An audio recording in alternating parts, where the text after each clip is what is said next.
pila absolutamente sin contenido, la que libra el juzgado, y es complementada con 4 folios que inmediatamente produce CICIG en un plazo de 15 minutos aproximadamente, y llegan a España para fundamentar o darle algún equilibrio al orden de detención que no tenía ningún sustento. No fue el juzgado, fue CICIG. Impresionante, impresionante. Y así se recoge, ¿no?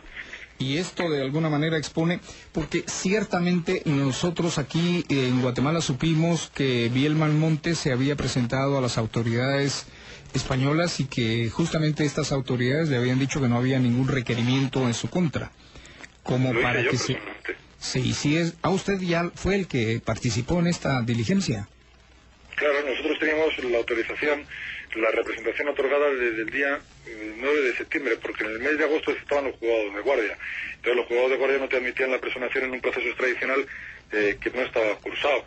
Entonces, mientras la orden no estuviera insertada en Interpol, nosotros no podíamos personarnos.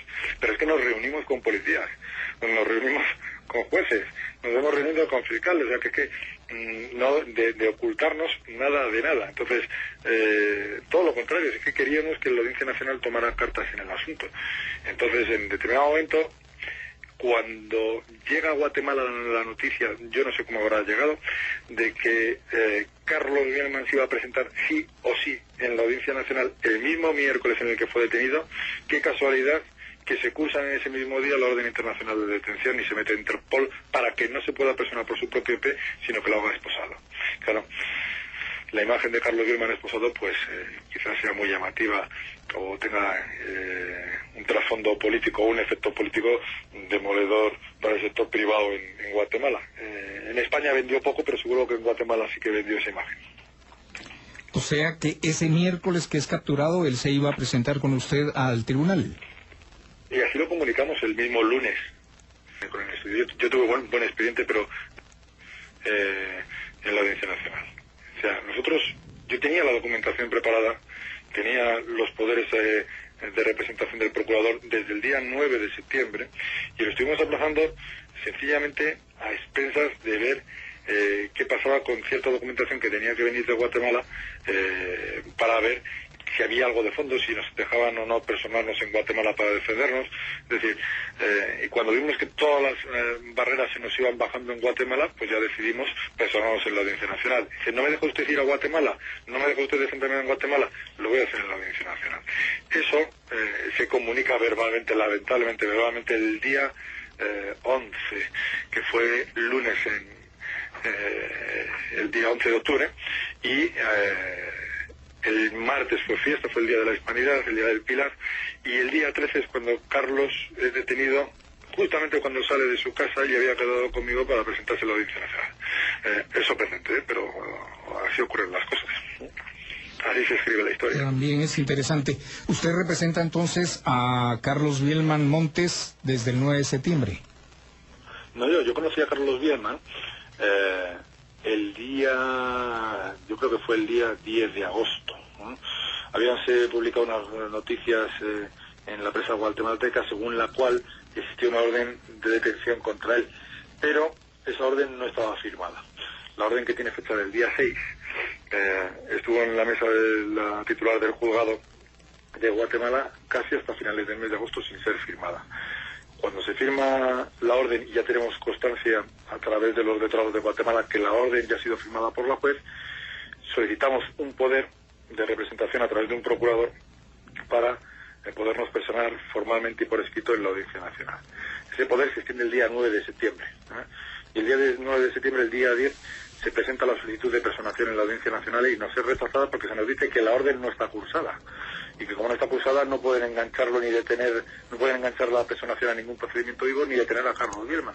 Y así lo vamos intentando semana tras semana en una otra instancia, hasta que el día 13 es cuando se procede a su detención. Es decir, habían pasado más de 2 meses desde que yo conocí a Carlos y evalué cuál era su situación jurídica hasta que se produce su detención.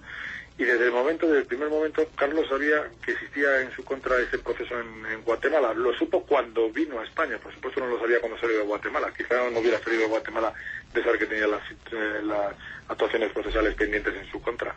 Lo sabe cuando llega a España y en prensa se publica, aprovechando que él está fuera de su país, que se encuentra, según decían algunos medios, huido de la justicia, cuando en realidad lo que había hecho era trasladarse a España el día precisamente de la final de la Copa del Mundo para asistir a la toma de entrega de diplomas de su hijo de un máster en Barcelona. Claro, es a partir de ese mediado de agosto cuando toda la situación se precipita con una campaña de prensa que en gran medida pretendía hacerle daño, y la respuesta de Carlos, que es un tipo de una entereza y una dureza sin igual, es plantar cara, no huir, sino, oiga, me están buscando, aquí estoy. Y la respuesta que tiene por plantar cara es que a veces cuando uno saca la cara mucho se la rompen, y en este caso pues se la han roto, pero le estamos poniendo una tirita y le vamos a seguir empujando para que el combate no se detenga en la primera bofetada. Bueno, sí, es el primer round.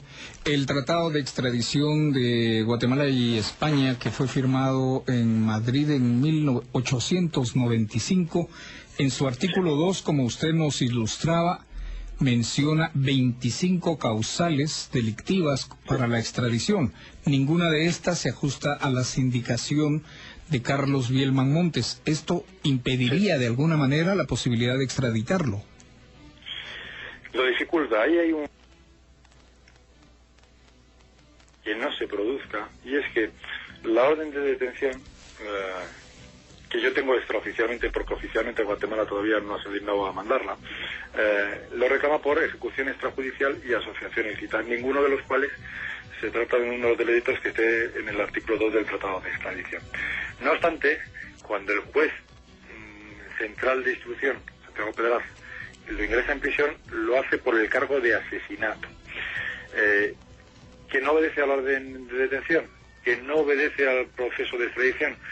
Yo espero que cuando venga la documentación de Guatemala tampoco se me cambie el tipo de imputación y se me diga, oiga, que donde decíamos ejecución extrajudicial ahora queremos decir asesinato, porque la ejecución extrajudicial tiene una connotación política que viene en la definición del propio artículo. Es una motivación política la que lleva al castigo de determinados comportamientos que se produjeron en la situación del conflicto armado en Guatemala, y que hoy por hoy, a pretender atribuir por una mera cadena de mando de responsabilidad objetiva un reproche antijurídico al ministro de la Gobernación, es algo absolutamente inaceptable y que por supuesto no se acoge bajo la figura del asesinato.